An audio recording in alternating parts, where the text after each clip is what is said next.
Hello, my name is Jeremy Bivens. I am currently enrolled at Murray State University and I'm taking EDU 633 Curriculum Development. This is spring 2017. On a side note, before I get started into the program, I just want to make a note that this is not my normal voice. I am currently fighting a summer cold, so I'm a little bit more nasally and maybe a little bit more hoarse than if you actually spoke to me in person. I hope you enjoy the following presentation, and I hope my summer cold doesn't take away too much from your enjoyment. Let's get started. So, my title is Curriculum Planning for My Classroom. Every classroom has different ways to build curriculum, and every teacher has their own way of looking at that. But this is how I've approached it, and this is how I've built curriculum for a special unit of mine. So, like many teachers, I want to make sure my content and what I'm teaching is engaging, and I want to be able to reach students that are facing difficulty or having difficulty staying on task. And can I make my class less passive in engagement?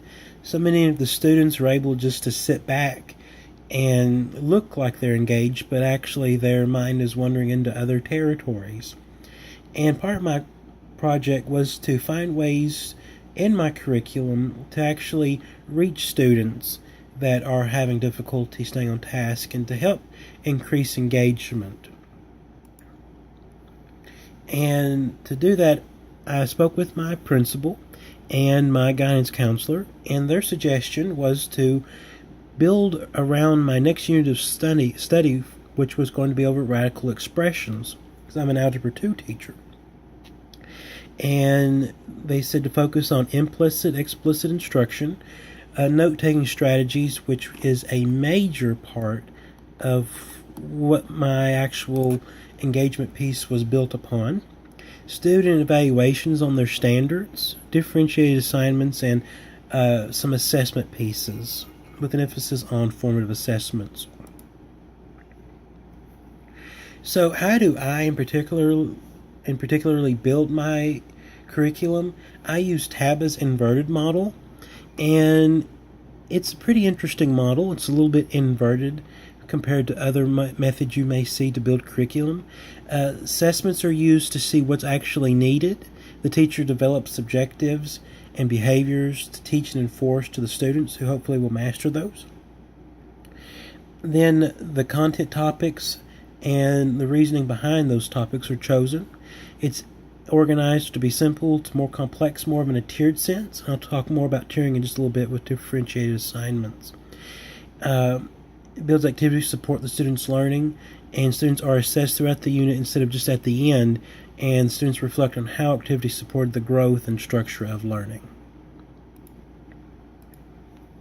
So, implicit and explicit instruction. Basically how this goes is that you have your open discussion, then it flows to you working a problem, making sure the students have enough practice watching what you're doing before they have guided practice to do on their own. And once a mastery is reached on that level, you're either ready to move on or give students time to work on their independent work. Now, my major piece was how to make my class engaging, how to keep students focused. And this took a lot with note-taking strategies. On the left are guided notes, and on the right are Cornell notes. And I was not as familiar with either of these methods or strategies before this project. We recently had a new literacy coach come into our district at Russellville Independent, and they taught us some different literacy strategies. On the left, guided notes are blanks in your outline of what you're going to be talking about that day, and students have to fill in key pieces of information. I like to include my lesson objectives and how students will show that they mastered them, and at the very end there's a little reflection piece. They have to answer if they actually feel like they've mastered the skill. And there's hot questions, there's focus, there's non-linguistic representation found throughout. and it really helps keep students focused, and they don't have to take time to actually try to figure out what needs to be written down and what does not. On the right, the Cornell notes are a T-chart structure, so the keywords are on the left, main ideas are on the right, and students have to summarize what's actually going on from the lesson based on the two charts. What I was told to do by a more veteran teacher was to blend the two together to have a guided Cornell note system so that your guided notes actually fit into the main ideas and students can fill in blanks along the way for more scaffolding, meeting the needs of students with 504s or IEPs.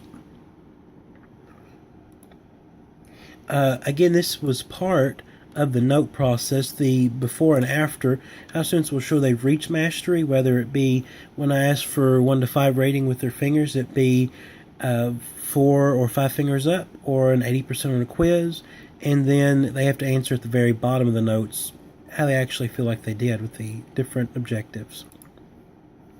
Differentiating work, I use something called CUDA software for math, and it allows me to use either an easy, medium, or hard standard for the given objective I choose, and I can actually tell the computer how many I want to generate, and it builds a worksheet.